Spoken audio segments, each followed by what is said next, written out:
श्री राम कथा के अनुसार एक दिन हनुमान जी माता सीता के कक्ष में गए। उन्होंने देखा कि माता सीता अपनी मांग में सिंदूर भर रही थीं। हनुमान जी बहुत ही चतुर, जिज्ञासु और भक्तिपूर्ण स्वभाव के थे। वे तुरंत माता सीता से पूछ बैठे, माता, आप अपनी मांग में यह सिंदूर क्यों लगाती हैं? माता सीता मुस्कुराईं और बड़े प्रेम से उत्तर दिया, मैं यह सिंदूर अपने स्वामी भगवान श्री राम की लंबी आयु और सुख समृद्धि के लिए लगाती हूँ। यह सुनकर हनुमान जी सोच में पड़ गए और उनके मन में एक गहरी भावना उत्पन्न हुई। हनुमान जी श्री राम के सबसे प्रिय भक्त थे। उनकी भक्ति में श्रद्धा, प्रेम और सेवा का अद्भुत संगम था। माता सीता की बात सुनकर हनुमान जी के मन में एक विचार आया, यदि केवल थोड़ा सा सिंदूर लगाने से श्री राम जी की उम्र बढ़ती है, तो मैं क्यों ना अपने पूरे शरीर पर सिंदूर लगा लूं। ये विचार आते ही हनुमान जी तुरंत बाजार गए और एक बड़ी मात्रा में चमकता हुआ सिंदूर खरीदा। फिर उन्होंने अपने पूरे शरीर पर सिंदूर मल लिया और बड़े उत्साह से भगवान श्री राम के दर्शन करने पहुंच गए। उनका पूरा शरीर सिंदूर से लाल हो चुका था। वे पूरी तरह से एक भक्तिपूर्ण अवतार में आ चुके थे।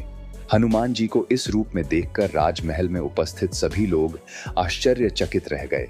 कोई हंस रहा था, कोई स्तब्ध था और कुछ को समझ ही नहीं आ रहा था कि हनुमान जी ने ऐसा क्यों किया।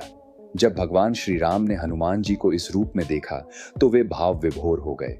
उन्होंने प्रेम पूर्वक हनुमान जी से पूछा, हनुमान, तुमने अपने पूरे शरीर पर सिंदूर क्यों लगाया है?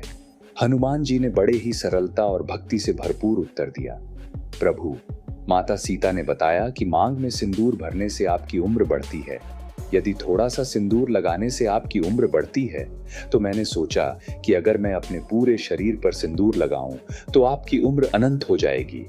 हनुमान जी की निष्कपट भक्ति और प्रेम को देखकर भगवान श्री राम अत्यंत प्रसन्न हुए और उन्होंने हनुमान जी को हृदय से लगा लिया। भगवान श्री राम ने हनुमान जी की भक्ति को देखकर एक विशेष वरदान दिया, हनुमान, जो भी भक्त श्रद्धा और प्रेम से तुम्हें सिंदूर अर्पित करेगा, उसकी सभी मनोकामनाएं पूर्ण होंगी।